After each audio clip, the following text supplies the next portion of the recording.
Bagus sekali. Daniel menyunggingkan senyuman. Tapi biar aku ubah ucapanmu. Begitu data tahun ini keluar, grup Waylands tetap menjadi peringkat pertama. Begitu percaya diri. Tracy merasa tidak sungkan. Bagaimana kamu bisa tahu grup More tidak bisa melampaui grup Waylands? Kebanyakan aset grup More di Eropa, peringkat dalam pengusaha Asia, tentu saja dipimpin oleh grup Waylands. Daniel tersenyum lalu berkata dengan ringan, seharusnya Lorenzo More juga tahu logika ini. Begitu mendengar ucapan ini, dalam sesaat Tracy tidak mampu menyangkal. Sebenarnya ia tidak terlalu mementingkan peringkat ini, hanya saja ketika melihat Linda tadi, ia langsung meledak-ledak ingin membereskannya dan menghajarnya. Maka bisa ada serangkaian kata-kata dan tindakan tadi. Aku undur diri dulu. Daniel meletakkan gelas sampannya dan berbalik badan pergi. Tracy menatap punggung Daniel. Ia mengenyitkan kening. Pria ini selalu tampak tenang dan elegan. Ia tampak sangat stabil, tetapi dapat menggunakan kata-kata yang ringan menyerangnya balik. Tampaknya ia tidak mudah dihadapi. Grup More dan Waylands jalan beriringan. Keduanya sangat hebat. Mereka adalah panutan kita. Tuan Erik lekas melakukan mediasi. Benar tidak menurut kalian? Benar. Para pengusaha itu menyahut gantian. Nona Tracy, kami telah menyiapkan ruang istirahat untuk Anda di sana. Aku antar kamu ke sana untuk istirahat. Tuan Erik sangat berhati-hati sekarang. Ia takut tidak sengaja menyinggung temperamen berapi sang putri ini. Semuanya, aku undur diri dulu. Tracy tersenyum kepada orang di sekelilingnya lalu mengikuti Tuan Erik meninggalkan tempat itu. Ponsi Daniel terus berdering. Dari tadi ia pergi mampir dan ke ruang istirahat. Ia menjawab telepon. Halo, kamu ini kenapa? Tuan besar memarahinya. Jelas-jelas kamu yang janjian bertemu dengan Victoria. Sekarang pesan tak dibalas, telepon tak dibalas. Dia tidak bisa menghubungimu. Kamu ini sengaja mempermainkan orang lain. Daniel tertegun sejenak. Ia baru ingat hari ini janjian makan malam dengan Victoria. Awalnya ia ingin menjelaskan langsung kepada Victoria, tetapi kemudian rencananya berubah. Ia lekas menyibukkan diri dengan urusan pekerjaan dan melupakan hal ini. Pantas saja terus-menerus ada notifikasi pesan. Ia sama sekali tidak melihatnya. Ada perubahan jadwal, lupa memberitahunya. Daniel menjelaskan dengan datar. Ia sudah menunggumu selama 2 jam di restoran. Segitu hebohnya. Daniel menyela ucapan Tuan besar. Kalau aku tak datang, ya tak usah tunggu terus. Untuk apa mengeluh padamu? Ia bukan mengeluh. Ia bertanya padaku kamu di mana. Takut terjadi sesuatu denganmu. Memangnya aku bisa kenapa? Daniel sangat kesal. Sudahlah, nanti aku jelaskan padanya, jangan khawatir. Iya, sedang di rumah. Kapan kamu pulang? Tanya Tuan besar. Daniel kehilangan kata-katanya. Untuk apa kamu memanggilnya ke rumah lagi? Anak-anak akan sangat canggung ketika melihat Victoria. Kenapa? Aku tidak ada hal ini. Tanya Tuan besar balik. Ada. Daniel sahut kepala karena Tuan besar. Sekarang aku sedang mengikuti acara forum bisnis Asia. Malam ini tidak pulang. Kamu minta orang antar dia pulang. Besok setelah aku kembali, aku akan menghubunginya. Kenapa kamu selalu? Aku sibuk dulu. Daniel mencari alasan, langsung mematikan telepon. Ia membuka pesan, melihat sekilas, lalu memilih mengabaikannya. Presiden Daniel, maaf mengganggumu. Tiba-tiba terdengar suara merdu dari belakangnya. Daniel menoleh melihatnya. Seorang anak gadis yang cantik, tubuhnya montok dengan penampilan mempesona. Ia mengenakan gaun mewah panjang ketat berwarna hitam. Memandang Daniel dari kejauhan sambil memegang gelas sampahnya. Tatapannya penuh dengan kekaguman. "Iya, siapa kamu?" Daniel mengalihkan alasnya. "Namaku Friska Amberson, putri dari R.D. Amberson, pengusaha dari negara Korea. Senang bertemu dengan Anda." Anak gadis itu menggunakan bahasa Inggris yang lugas berbicara dengan Daniel. "Apa aku bisa mendapatkan kehormatan untuk mengobrol dengan Anda?" Daniel baru saja ingin mengundurkan diri, tiba-tiba ia melihat Tracy sedang berjalan kemari. Ia langsung mengubah tujuannya. "Silakan." "Terima kasih." Friska sangat senang. Daniel sengaja memperlambat langkah kakinya lalu membawa Friska masuk ke dalam ruang istirahatnya. Kebetulan Tracy sedang lewat. Ia melirik Daniel dengan remeh, lalu terus berjalan. Ia tidak ada respon lain. Daniel mengenyitkan kening. Tadi saat Tracy bertemu Linda, ia terprovokasi dan sengaja balas dendam. Artinya ia adalah Tracy Smith. Tetapi kenapa ketika melihatnya sedang berdekatan dengan gadis lain, ia malah tak bereaksi? "Presdir, grup kami bergerak di industri hiburan. Perusahaan kami telah banyak menandatangani kontrak dengan selebritas negara Korea." Rizka langsung mulai memperkenalkan diri begitu duduk, lalu ia berkata dengan tulus, "Semoga ada kesempatan untuk bekerja sama dengan Anda." "Iya." Daniel menganggukkan kepala acuh tak acuh. "Lihat kondisi, mungkin akan ada kesempatan." Kedua tangannya membuat instruksi. "Nona Triska, silahkan." Rian mulai mengantarkan tamu keluar. Friska tercengang. Tadi Daniel yang mengundangkan masuk, hanya mendengar ia bicara satu kalimat, langsung mengantarnya keluar. "Ada apa ini?" "Presiden Daniel, apa aku boleh minta nomor kontakmu?" tanya Friska dengan hati-hati. Daniel menundukkan kepala melihat ponsel. Tidak ada respon. "Silahkan Nona Friska." Rian lekas mengusir tamu. Friska tidak bicara lagi. Ia menundukkan kepala memberi hormat lalu pergi dengan lemas. Ketika Rian membuka pintu, pengawal galak yang berada di ruang istirahat seberang juga hendak menutup pintu. Ketika melihat, ia tertegun dulu lalu memelotatinya dengan remeh. "Duh, kamu!" Rian menggetakkan gigi dengan kesal. Setelah mengantarkan Friska keluar, Rian menutup pintu dan berkata dengan emosi, "Wanita sialan, suatu hari aku akan membereskannya." "Siapa?" Daniel sedang menyesap alkohol. Ketika mendengar ucapannya, ia mau tak mau melihat dan bertanya, "Pengawal wanita yang mengikuti Nona Tracy Moore." Rian sangat berapi-api. "Kemarin, saat insiden menabrakan mobil, ia langsung berteriak padaku begitu turun mobil. Tadi juga memelototiku. Wanita itu tampaknya jago bela diri. Kamu belum tentu bisa mengalahkannya." Daniel sengaja mengejeknya. "Bagaimana mungkin?" Rian panik. "Tuan Daniel, aku adalah orangmu. Kenapa Anda malah membela orang lain, tidak membela orangmu sendiri?" "Jangan banyak bicara. Jika ada kesempatan, kalahkan dia, perlihatkan padaku." Daniel memutar matanya ke atas. "Aku juga ingin, tetapi mengajar anjing harus melihat tuannya. Itu adalah orang Nona Tracy. Aku mana berani." Ketika berbicara, terdengar suara bam dari luar, lalu ada yang berteriak, "Apa yang kamu lakukan?" Itu adalah suara Hartono. "Tampaknya bela dirimu lebih buruk daripada keterampilan menyetirmu." Terdengar sebuah suara provokasi arogan seorang wanita.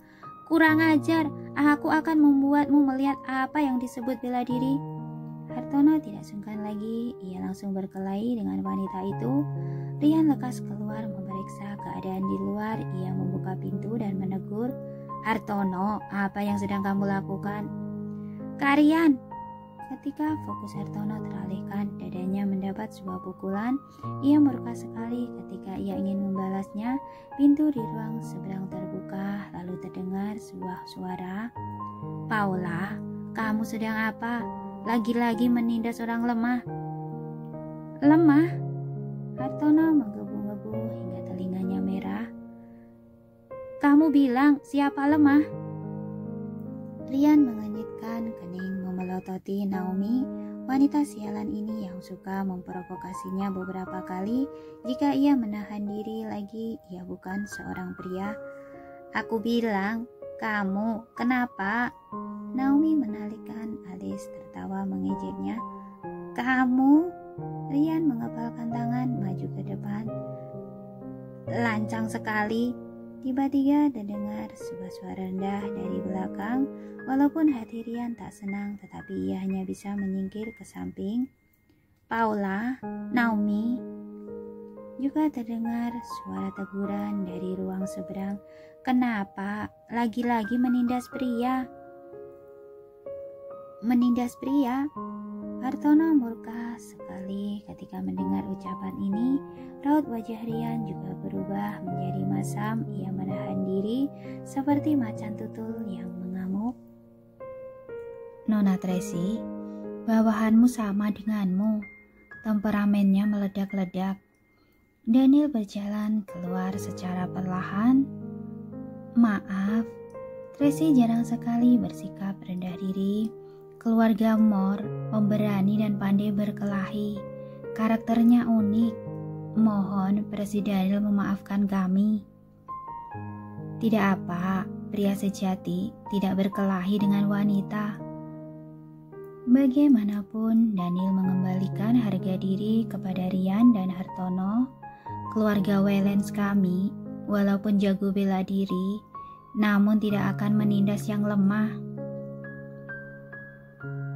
Bagus sekali. Rian ingin sekali memberi tepuk tangan kepada Daniel. Hartono juga merasa kekesalannya telah terlampiaskan. Ekspresi wajahnya agak membaik. Tracy tertawa mengejek. Siapa kuat, siapa lemah, masih belum tahu. Naomi dan Paula menggesek-gesekkan tangan mengisyaratkan kapanpun dapat berkelahi. Rian dan Hartono juga tidak sungkan. Mereka mengepalkan tangan, membusungkan dada. Mereka menunjukkan gaya tidak takut apapun. Pria sejati tidak melakukan adu mulut dengan wanita. Daniel menunjukkan tampang menghina. Lebih baik kita bermain. Presiden Daniel ingin bermain apa? Tracy menaikkan alisnya. Berani tidak ikut denganku ke lantai 1? Daniel melipat lengan di dada dan bersandar di pintu. Di sana ada banyak permainan seru. Kenapa tidak berani? Tracy berdiri, wajahnya angkuh. Belum diputuskan siapa yang menang dan siapa yang kalah. Silakan. Kedua tuan jalan berdampingan dengan diikuti 6 orang pengawal dari belakang. Formasi mereka mengesankan. Koridor yang luas tetapi 2 orang itu jalan berdampingan begitu dekat, otomatis memperpendek jarak satu sama lain. Daniel meliriknya dari samping, wajah cantik, rambut hitam, bahkan aroma parfum segar dari tubuh yang anggun masih mirip seperti dulu. Lihat apa? Tracy menaikkan alis tidak senang. Tentu saja melihatmu. Daniel tidak menyembunyikannya. Lihat pun tidak bisa mendapatkanku.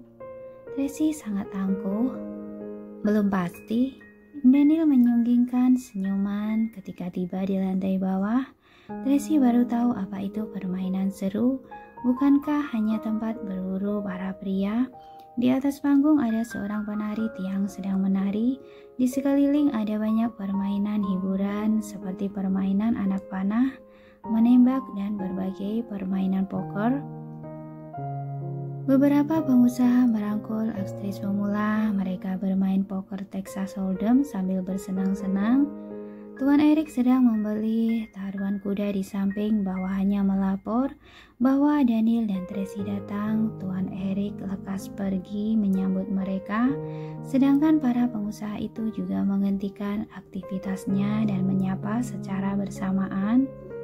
Presiden Daniel, Presiden Tracy, lanjutkan saja. Tangan Daniel mengisyaratkan mereka untuk lanjut bermain, jangan terganggu oleh mereka. Para pengusaha itu duduk kembali dan lanjut bermain, tapi terus melihat ke arah mereka. "Nona Tracy bisa bermain apa?" tanya Daniel dengan sopan.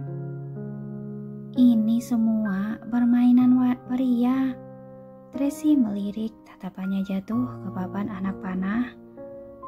"Melempar anak panah?" "Baik." Daniel menganggukkan kepala. "Kebetulan sekali, keterampilan bermain para bawahanku juga tak buruk." "Baguslah kalau begitu." Tracy menyunggingkan senyuman. "Kami akan menang dengan lebih layak." Daniel merasa wanita ini sungguh pandai berbicara, benar-benar hebat. Sekelompok orang itu duduk di area permainan anak panah. Tuan Erik sudah memerintah pelayan untuk memberikan alkohol terbaik. Ia menyapa dengan ramah. "Kedua presdir, masih perlu apa? Aku minta orang siapkan." "Tidak perlu repot-repot, hanya bersenang-senang saja." Daniel melirik ke arah Rian. Rian mengambil sebuah anak panah dan melempar dengan asal, tidak miring, pas mengenai target bagian tengah. "Bagus sekali." Tracy bertepuk tangan. "Tetapi bermain seperti ini saja tidak seru." "Nona Tracy ingin bermain seperti apa?" Daniel menyilangkan kaki, memandangnya dengan tenang. Tracy membuat gestur tangan. Paula mencabut sekuntum bunga merah dari vas bunga, lalu menggunakan mulut memegang bunga mawar itu. Lalu ia berdiri di depan papan target. "Siapa yang mengenai tangkai bunga adalah pemenangnya?" tanya Rian. "Bukan." Tracy menyeringai. "Siapa yang merontokkan habis kelopak bunga terlebih dulu adalah pemenangnya." "Ini mudah." Rian mengambil anak panah dengan percaya diri. "Tidak boleh menyentuh tangkai bunga," ucap Tracy. Rian tertegun sejenak. Wanita itu memegang mawar menggunakan mulut, hanya memperlihatkan sebagian tangkai bunga. Meskipun berhasil mengenai tangkai bunga dan tidak melukai wanita itu pun sudah termasuk tingkat kesulitan tinggi. Sekarang tidak boleh menyentuh tangkai bunga, namun ingin merontokkan habis kelopak bunga. Ini sudah sulit ditambah sulit lagi. "Kenapa? Tidak berani?" Tracy menaikkan alis mencibir. "Masih sempat untuk mengaku kalah." Para pengusaha lain juga menghentikan kegiatan mereka dan melihat kemari. Ada beberapa orang yang membawa gelas alkohol mendekat menyaksikan keramaian. Di saat seperti ini, mana mungkin mengaku kalah? "Tentu saja tidak." Rian lekas menjawab. "Mari bertanding, siapa yang takut?" "Kak Rian, bagus sekali." Hati Hartono membara api saat diprovokasi oleh Paula tadi. Sekarang ia berharap Rian dapat melampiaskan kembali kepada mereka. Kekanak-kanakan.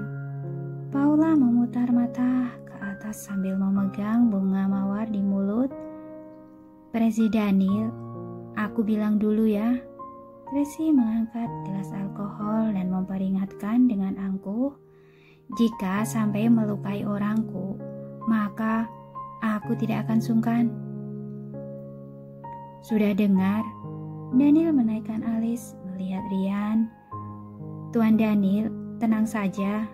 Rian mengenyitkan kening, walaupun agak sulit, tapi ia tidak bisa mundur. "Kalau begitu, mari mulai." Naomi mengambil anak panah, menaikkan alis dengan arogan. "Kamu duluan, silakan." "Tidak perlu." Martabat pria Rian terprovokasi. "Wanita dulu, silakan." "Oke." Naomi tidak sungkan lagi. Ia mengambil anak panah dan mundur beberapa langkah. Kira-kira dengan jarak 20 meter membidik bunga mawar di mulut Paula. Terdengar suara wush. Anak panah itu mengenai bagian tengah bunga mawar, menggores kelopak bunga. membuat kelopak-kelopak mawar bertaburan. Paula memejamkan mata, lalu membuka mata. Beberapa kelopak bunga mawar bergantungan di kelopak matanya. Bagus sekali. Beberapa pengusaha bertepuk tangan dan berseru, keterampilan tangan Naomi benar-benar luar biasa. Anak panah yang melesat keluar sama sekali tidak menggoyangkan tangkai bunga. Anak panah itu hanya mengenai kelopak bunga dan berhenti tepat di papan target, lalu bergetar sedikit. Giliranmu. Naomi menaikkan alis dengan bangga, lalu menyingkir ke samping. Rian mengambil anak panah, berjalan mendekat. Ia baru saja ingin melempar anak panah. Naomi tiba-tiba berkata, "Tidak boleh menyentuh daun." Rian membelalakan mata. "Tadi, kenapa kamu tidak bilang?" Naomi baru saja mengenai bagian tengah bunga, sekarang hanya tersisa bagian bawah bunga yang berantakan, sedangkan di samping bunga itu ada 2 helai daun. Jika daun saja tak boleh disentuh, maka kesulitannya benar-benar bertambah. "Tadi aku juga tak mengenainya." Naomi merentangkan kedua tangan dengan percaya diri. "Kamu..." Rian menggetarkan gigi dengan murka, tetapi banyak orang yang melihat. Ia tidak boleh berdebat dengan wanita. "Kak Rian, semangat!" Hartono membantu mengelap keringat Rian. Daniel malah mencicipi alkohol dengan pelan, kelopak matanya tidak melihat ke atas. "Presiden Daniel tampak tidak cemas." Tracy menggodanya. "Jika kamu kalah, bukankah akan sangat memalukan?" "Keluarga Wellens kami tidak pernah kalah." Daniel menggoyang-goyangkan gelas alkohol. Baru selesai bicara, anak panah Rian sudah melesat mengenai kelopak bunga dan sempurna tanpa mengenai daun dan tangkai. Kelopak bunga berjatuhan ke tubuh Paula, menghiasi baju hitamnya dengan mawar merah. Ada sebuah keindahan yang tersebar. "Hebat!" Para pengusaha di sekitar tak berhenti bertepuk tangan. Walaupun kelopak bunga yang jatuh kali ini tak lebih banyak daripada Naomi, tetapi di bawah persyaratan yang sulit itu sudah tak mudah baginya untuk mengenai target. "Keterampilanmu tak buruk." Naomi menyunggingkan senyuman. "Aku terlalu meremehkanmu." Rian mendengus dan membuat gestur tangan. "Silakan." Dia ingin melihat bagaimana aksi Naomi selanjutnya. Sekarang sekuntum bunga mawar sudah berantakan, tidak mudah untuk menargeti kelopak bunga yang tersisa, apalagi membuat kelopak bunganya jatuh. Naomi tidak bisa sekalem tadi lagi. Ia memegang anak panah dan memeriksa sudutnya lagi, lalu dengan hati-hati melempar anak panah. Kali ini anak panah itu hanya menyapu kelopak bunga, jadi hanya menjatuhkan kelopak bunga kecil. Karena harus menghindari tangkai bunga dan daun, sekarang sudah sangat sulit untuk melakukannya. Biasa saja. Rian mencibir lalu mengambil anak panah, merapikan bulu anak panahnya sejenak, lalu melemparnya. Anak panah melesat miring dan menjatuhkan kelopak bunga dengan tepat.